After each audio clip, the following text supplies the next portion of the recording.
Hey everyone, welcome back to my channel Scale Up. In this quick tutorial, I will show you how you can mute someone's story, or like you wanna mute or like never get any notification of that person and you want now to mute their stories. Like, let's get started. Open up your messenger and go to main menu, and again go to settings, and there you will find this option, privacy and safety. Click on that and then scroll all the way up and you will see story control. In this you will see story you have muted. Click on that and then select that person that you wanna mute them. So you have to simply click on that circle and check this and click on apply on the top right corner, and then it's gonna be applied.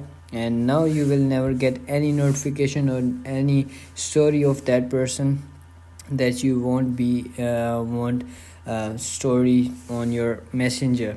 That's it. If you found this video helpful, don't forget to like my video, subscribe my channel Scale Up, and also drop me a comment for more tips and tricks videos. Thanks for watching. See you in the next video. Have a nice day. Bye.